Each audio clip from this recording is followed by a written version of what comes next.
Okay, at this point, summer is basically here. So guess what? That means I can share with you all my spring favorites for 2024. And yes, I have 10 of them. Super excited. And let's get on into it. Welcome back to the channel, everyone. Lisa Marie here. Yes, we're doing my spring favorites for 2024. Yes, we have 10 of them. Some of these shocked me. Some of these found me. I did not find them. Some of these I had a change of heart about. So that's always a good time. But alas, I'm going to tell you why I enjoyed these and why they make my favorites. But as always, lipstick of the day today, everyone.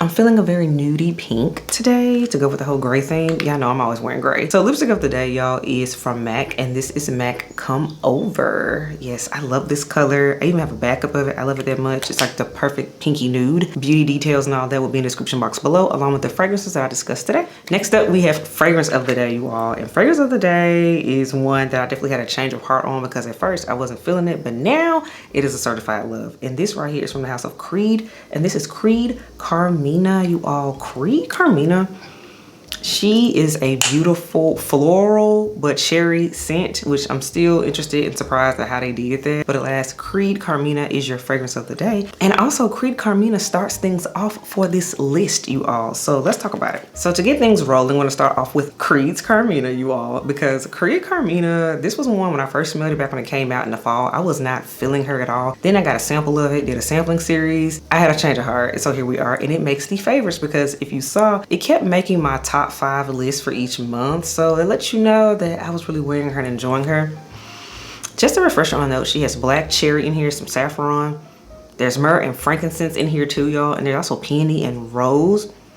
This scent is spicy but also floral at the same time. For me, it's the florals that really make this fragrance sing, in particular the peony note. And when I think of peonies and roses, I think of spring. So for me, yes, the bottle looks dark and a little bit more mysterious, and you would think it'd be more of a cold weather thing, but for me, Creed's Carmina was a star for the spring. So that's why she had to start things off for me, because I totally had a complete change of heart about her, and now I love her. And that again is Creed's Carmina, y'all. This next fragrance, you all know, I fell in love with this one on a trip back during the winter time, and I told you I was gonna have it for spring, and that happened. This is from the house of Memo Paris, you all, and this is Memo Paris's Madder Rye. I'm so happy to see that Madder Rye is getting a lot more love here in the fragrance community, because it deserves it. It's definitely a unique take on peach. I actually have some spray here on its own tester strip. Main notes about Madder Rye, you all, it has there's turmeric in here, there's jasmine, sandalwood, and peach are the main notes. There's some other things in here too, but mainly peach and that turmeric and that jasmine is what you need to know. For me, I like this scent so much because this was a very interesting take on peach. This was peach done in a spicy way, but yet it took me on a journey at the same time. It was very wearable. The florals in here, because of that jasmine, it helped to round it out. And I just really enjoyed this one. The turmeric like warmed up on the skin for me, and in particular, it worked for those cooler days, but also warmer days, so it didn't become overwhelming. And for that reason, I looked forward to wearing Madder Rye. But I gotta admit, the warmer it got, the more the peach came out, and I really got happy, because for me, it was the peach note in here that really sells this scent, and this scent lasts all day too. That's another thing. It really did what it needed to do. So this was one you all know. It started out as a sample for me, but then it got upgraded to the full-size bottle, and I'm enjoying it. And I have to say, I will continue wearing Madder Rye well into the summer, but alas, for now, Madder Rye had to be on my spring favorites, because I discovered her in the winter and I was able to rock her all through the spring. So yeah, she had to be on the list. And that again is Memo Paris's Madder Rye. And since we're talking about the house of Memo Paris, I had to put this one on here. You all know I was not feeling this one at first. I was like, ooh, it's smelling like something else, but then I had a change of heart. This is Memo Paris's du Mail, you all, check it out. Yes, full-size bottle. I did a sampling series on some Memo Paris samples, and du Mail was one of the samples I purchased from their website. And it's something about it, I kept going back to it, because I'm like, it's something here I really like. And then I finally fell in love with it during the spring break when I was wearing it. I was like, yeah, it needs to be a full-size bottle. So this was a true spring discovery and spring love. I'm just so here for this one. It needs to be talked about more in my opinion, but I'm gonna get into the notes since we're here. So main things in here, you all, we have our juniper berry and there's jasmine absolute, and then we have gardenia in here, y'all. There's jasmine, and there's a ton of flowers in here. This is a beautiful floral scent that's kind of on the airy and weightless feel, but it's perfect for warm weather. In my opinion, this one definitely began to sing as we got into true spring. We really got into the outdoor event, so think more so mid-April. That's when I started to enjoy Isla du Mel even more, because when it was cold, I wasn't feeling her. I was like, she okay? But it truly is a warm weather scent, and Memo Paris has it as a more warmer weather scent, and I have to agree that this was better for the warmer spring days fragrance for me. So Ila Du Mel was a love, and I'm glad I discovered it for spring 2024 because she's simply beautiful and more people should be talking about her. She's actually been out for a long time. She's not new. In fact, she's even had like a different packaging before, so that's how you know it's been around. But I think she still is relevant. I think she's still a beautiful fragrance in 2024. But for me, she was a favorite for spring. So that again is Memo Paris's Ila Du Mel. And the next fragrance, we're gonna go ahead and round out this trio of Memo Paris fragrances, and I gotta put my absolute favorite one that I really was rocking the most. Y'all kept seeing this one a lot on my list, and this one is Granada. Talk about a blind buy gone well. This is so pretty. For my orange blossom lovers, this is for you. I didn't realize I liked orange blossom as much as I did until I discovered this scent. So his key notes, y'all, of pomegranate, orange flower, and jasmine absolute in here, y'all. This is so pretty. And there's a vanilla and a musk in here that it just sings. Now this was one I was wearing more towards the end of winter going into early spring, but this is one, how pretty and sweet it is. I want to keep it going. I think I'm gonna keep it going. This is not one to put up. This one is a true spring summer scent in my opinion. I'm not ready to put it up yet, y'all. Oh, it's sweet, but it's powdery. I really enjoy this scent. This was a blind buy. You all know I kept reaching for, so that's why it would be disrespectful not to put Granada on this list because for early spring, she was that girl. And now that I'm smelling her again, yeah, we're gonna keep her going into June too. So Memo Paris's Granada definitely was a favorite for the spring, you all. Next fragrance, I recently did this full dedicated review, and this one is for my lavender lovers, for my clean people. And this is Clean Classic Spring Breeze. This was a release for spring 2024. This one, the name is spot on with the color scheme, with the purple. Yeah, because it's a lavender scent. So it has main notes, y'all. There's green apple in here, aldehydes, lavender, lily of the valley. Then there's musk and sandalwood. This is such a relaxing and calming lavender scent. It's so clean and crisp. It just smells like a fresh, bright day. I did laundry. Maybe I'm running through a lavender field at the same time, but that is what this scent was giving me. And I found myself reaching for it a lot, particularly in the afternoons, and especially if I took like an evening shower, like an early evening shower, where you know you shower, but you're not quite ready to get into bed yet. You just want to put on like some lounging clothes. This was my scent. And so for me, Clean Classic Spring Breeze had to be on the list because I was wearing her a lot. So I mean, am I reaching for it? Especially with my extensive collection at this point, that means it's a favorite. So yes, Clean Classic Spring Breeze had to make the favorites list. Now this next fragrance, I'm actually shocked it made a spring favorites and not a fall favorites list. But anywho, we're here. Hey, moods are like that. And this is from bottle number 9, and this is Tribeca, you all. Yes, Tribeca. I'm really like, why were you reaching for Tribeca in the spring so much? It happened. We're here. It smells so good. So y'all, Tribeca from bottle number 9. It has cacao in here. There's hazelnut. There's jasmine sandalwood.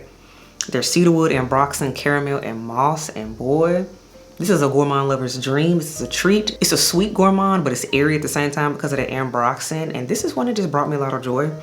Because I found myself wanting to smell kind of sweet, kind of gourmandy, but not necessarily smelling like vanilla, that type of thing. Hazelnut is the star here, that hazelnut and the cacao. And by the way, full dedicated review is already up on the channel about Tribeca, so definitely check that out. But yeah, I was really feeling her for spring, and I'm really shocked because I'm like, I thought I put her to the back. I was craving Tribeca, so it happened. So we had to give her respect, give her flowers, and wear her, and that's why she was a favorite. So bottle number 9's Tribeca was absolutely a favorite for spring, y'all.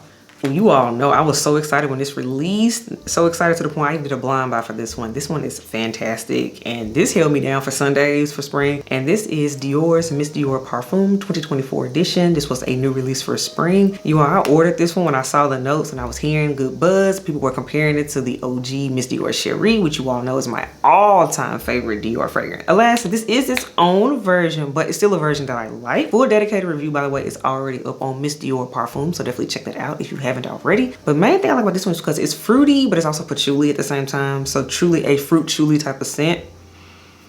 We got apricot, mandarin, there's strawberry in here, peach. Then there's patchouli and there's amber in here.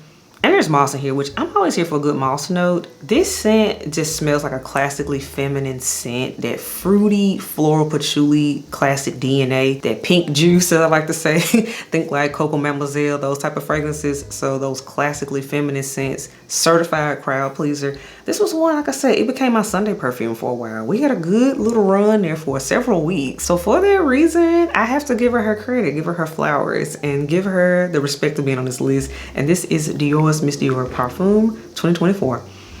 That's good. Next fragrance, well, this was one I finally really wore it because I got it months ago last year. But for me, I was like, I think I'm gonna like it more in the springtime, and that proved to be true. And this is from Kilian, you all, and this is Kilian's Love Don't Be Shy, the extreme version. Y'all, it's so pretty. I've already reviewed the original Love Don't Be Shy, and also, by the way, I did put the dedicated review up as well for this extreme version. So if you haven't seen that, definitely check it out too. But with Love Don't Be Shy Extreme, y'all, let's get back into the notes. There's neroli, there's bergamot, orange blossom, and Bulgarian rose. That is the main note, the Bulgarian rose. If you do not like rose, stay away from this one. I cannot stress that enough. So, and then we also have marshmallows, vanilla, musk, and pomegranate. So this is a sweet marshmallowy scent, but with a boatload of rose with powdered sugar on top. That is what this is. And to me, it just smelled like girly and happy and perfectly springtime feminine, because I go to a lot of like events traditionally with florals. I mean, spring and florals, groundbreaking, I know, but it works. But alas, I was excited to really get my full wear of this fragrance in the springtime because, as I stated in the video, I think the extreme version is better suited for the spring and summertime, and then the original Love is better suited for cold weather, in my opinion. But yeah, you were a spring favorite, and that again is Kilian's Love Don't Be Shy, the extreme. This next fragrance, you all, I fell in love with back in February, and I knew I needed her for spring, and you all know I could not stop raving about it after I got back from that trip. And this is from the house of Xerjoff, you all, and this is Xerjoff Torino number 22. This is so pretty. It has key notes of bergamot and saffron. There's eucalyptus, there's sage, gaiac wood, musk, and dry woods. It's like sweet, but then there's also the green and calmingness in this scent. And it leaves a trail that is something serious. It's the scent trail in this scent that sold me on it, because it's that sweetness. I want to say it's the saffron note in here that's really sticking out to me, but it works. And it's blended in a unique way that it doesn't smell like anything else in any of my other fragrances. It's like a green spa, but also sexy at the same time. I don't know how Xerjoff did it, but it works. And you all know this one stood out for me, and I told y'all this was going to be an it girl for me in my personal collection and my personal rotation for this spring. So I highly recommend checking out Xerjoff Torino number 22 if you haven't. But most importantly, you all, it was a favorite for me because this is a favorites list. And this right here is Xerjoff Torino number 22. And then we have the newcomer to the bunch. So this came into the collection mid to late spring, but I've been wearing her a lot. She's been making the weekly rotation list. So I gotta put her on here because I'm enjoying her. This is from the house of Roja Parfums, and this is the newest Elysium Parfum that came out for spring and summer for the ladies. And this was also my first full bottle of Roja Parfums, so that's also exciting. But more importantly, the juice. I've enjoyed this juice, y'all. This is such a fruity floral scent that is just super pretty. Main notes in here, y'all, are mandarin, peach, peony, and then there's violet and musk too.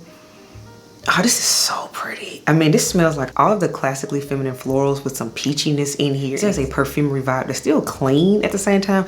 They do fruity, floral, and clean type of scents. That is the Roja DNA for me. I recently did a sampling series talking about their feminine line of fragrances, and that is the vibe I get from them. But yes, the fruitiness, the happiness, this is bright, this is happy, this is definitely spring. I mean, look at the bottle, it's gorgeous with the opal cap. I mean, look at that. But for me, the juice has been darling. It's classically feminine, it's classy. And I'm gonna keep wearing her. Like I said, she came into the scene a little bit later than the rest of the ones I talked about, but she's definitely made a mark. And for that reason, she rounds out this list. And she's the last one of my spring favorites. And that again is Roja's Elysium Parfum. So all right, everyone, that wraps up my spring favorites for this year, 2024. Let me know what you think. Are some of my favorites, some of your favorites? Let me know, what are your favorites in the comments below. Do you have a long list like I do? You probably do. If you're watching this channel, you probably have a long list as well. Let me know what were you in love with. Let me know some of the fragrances from the spring that you're gonna keep on wearing into the summer, because hey, summer is now here. We're gonna have a good time, and oh, I can't wait to share with you all some more summer fragrance content that's definitely coming soon. But alas, I will catch y'all in the next video. Bye, y'all.